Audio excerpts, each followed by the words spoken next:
Hello, so welcome back. I am going to talk to you today about my second blood test results that have come in, which have been pretty interesting reading for me. Obviously for you guys, that may not be so interesting. What has happened is that some have gone in the right, well, most have gone in the right direction.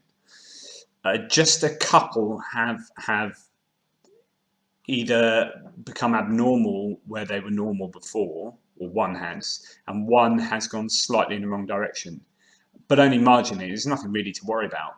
And everything else has gone in the right direction or gone from abnormal to normal. So overwhelmingly good set of results, just a couple of interesting so I'm going to talk about that just now, and we'll go through it. Hopefully you'll be able to see the images on the screen, and I'll talk you through them.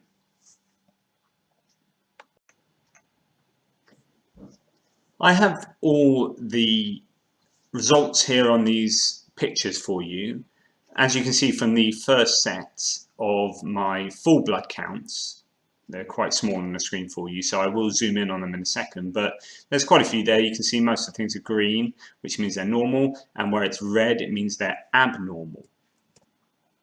So here are the zoomed in on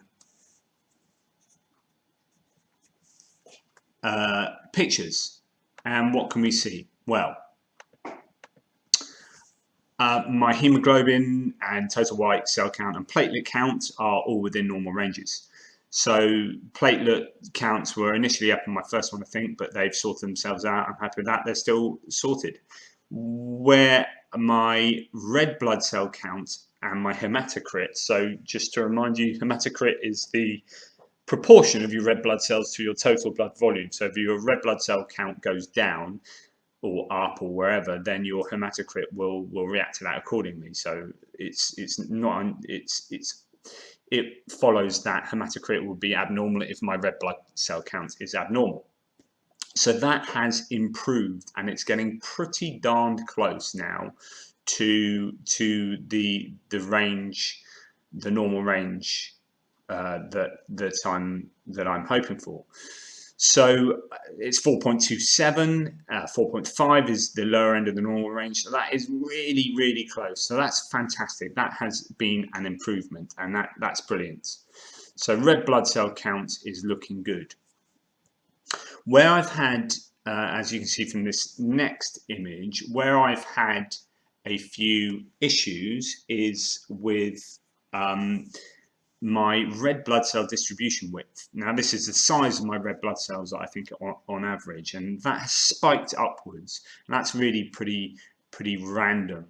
And well, not random, but it was normal in my last one and is now abnormal, and it's spiked up quite a bit. So I'm sort of looking into why that might be, and trying to understand why my blood cells would be slightly larger than my red blood cells would be slightly larger than they were.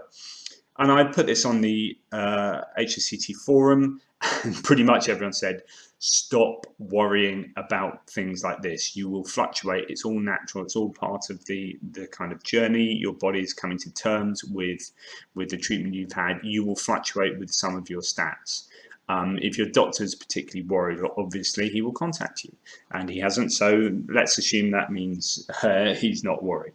But it's worth still sort of looking on the internet as to why that might be, and doing things accordingly. I think, I wonder whether it's actually connected to my liver issues that were a bit of an issue before. And that can be as a result of because your red blood cell size can be connected to liver issues, and so I'm fairly confident, just from my own sort of joining the dots, that would have been where my liver was showing some issues before. Now that's settled down. This is just a hangover from that. Anyway, fingers crossed, let's hope so. So this next one, as you can see, shows pretty much normal on these I don't know, monocyte, basophil, eosinophil counts. But my lymphocyte, that's the important one. That's the immunity, generally your white blood cells. So that has actually dropped, and this is the only one. Well, obviously the previous one spiked where it's normal, but out of the ones that were previously abnormal, this is the only one that's dropped, and it went from 0.7 to 0.6. So it's still all right. Bit of natural fluctuation. I don't feel any different. But then how would you feel your immune system, fluctuating? Until you get an actual infection, that's when you feel it. So that's worth me reminding myself that you can't be too complacent and take too many risks, because actually my immunity is still fluctuating, and it's still not where it should be. In percentage terms, that's still sort of at least 40% off where it should be. It's 40% out of 1. But if I want my lymphocyte count to be in the middle of that range, then obviously I've got further to go. So that was my blood counts, and that's there's a few points of interest there. But if we return to the other results, then you can see here we have my serum urate levels, serum C-reactive protein levels, liver function tests. Okay, everything's normal. And the good thing here is that my serum ALT level is normal, where that was on my previous blood test, that was abnormal. So that's my liver function has returned, as far as I've tested it, to completely normal ranges, and that's fantastic. And where that serum ALT level was abnormal before, I think that might be where my red cell blood cells distribution width is showing a spike. I'm hoping it's just following my serum ALT levels, which are now returned to normal. So hopefully next time they'll be normal. So that's fantastic. And then going on to my bone profile, everything there is normal. Everyone likes a bit of green, and green is there aplenty.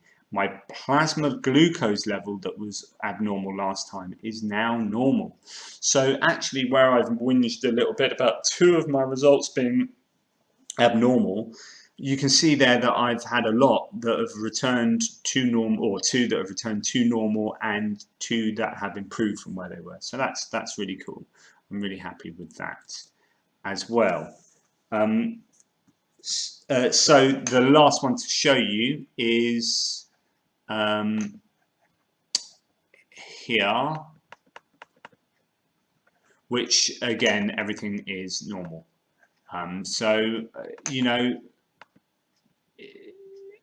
What can I say? I know nothing about what those things mean, my urea electrolytes, but everything is in the right place. And my kidney, I have no kidney injuries, so what do you do for that? That's good. So those are my bloods. I hope that there was some clarity for you there, and you can see that in the main things are improving, but there's a couple of ones that have randomly spiked a little, well, not randomly, that have spiked a little bit, or even dropped a tad. And just where it spiked, so your red cell distribution width, where that is high, and your sort of mean a mean cell volume and your other things are pretty normal, it can suggest a deficiency of iron, B12, folate, and these things, which are going to be what I'm going to be deficient in, and it can indicate chronic sort of liver disease, and I think that's why it's a reaction to the liver issues that I had. So that's why I'm sort of taking the supplements that I am, to try and sort of counteract these things. With any luck, they were at least mildly interesting. I went to the health food store, sort of chemist-ish, it's sort of half chemist, half health food store, to go through what I could take to supplement my body for iron deficiency. So one of the things for your red blood cell distribution width and getting your blood count up is the need for iron. So I just got some fizzy, put them in a glass. They're multivitamins as well. I mean, goodness me, I'm taking quite a lot of vitamins and whatnot, but it's the iron part of that, and that's the exact level that they say is safe and spot on, because you don't want to overdo your iron. It can cause cause some problems. But that was one thing I have bought in response to my blood test to get my iron up there. So it's about looking at what is good naturally for raising your iron or your red blood cells and your lymphocyte levels, and they're easy enough to search online. It's all the normal things that I'm doing, apart from meat. So where I'm not eating meat, that's why I suppose I've got those supplements. But I'm also eating sort of green leafy vegetables, fruit and nuts. And another thing is ginger. So ginger is pretty good for naturally raising a few things, testosterone included, which can be connected to MS. So I've been making sure that my diet and my supplements are in the zone and spot on for being able to naturally and with decent supplements raise my required levels of each of the different aspects of my bloods up to the correct level. So yeah, that's what I'm doing. I mean, I take all the things that I have been doing since before my treatment, which are omega-3s. I take them in both cod liver oil form and flaxseed form. I take vitamin D. I take something called inosine, which has been shown to be beneficial for MS, and vitamin B's, I think, and something called Neurosan, which is in Britain. It's something you can get through Vitabiotics, the major sort of supplement company. Who this one is for improving your cognitive functioning. So it's got all the correct vitamins and minerals that have been proven to have a beneficial effect on your cognitive functions, which of course omega-3 does as well. So and so on and so forth. So I'm taking all these supplements. I'm eating healthily. I am getting more sleep because that's also shown to have an effect on some of these levels. I am exercising, and so trying to do all the right things such that my recovery goes in the right direction. But I'm addressing the dip in certain levels, or the expected lower levels of certain aspects of my bloods from the HSCT treatment. So I've been pretty happy with how I'm reacting. I'm trying to react pretty quickly and proactively to my health needs, and I think I'm doing an all right job. But hopefully those stats were interesting for you. Let me know if you have any comments or questions. Please put them down there, or either on the YouTube video or on the blog comment section, and please subscribe to my videos. So press that little circle just there. I think it is.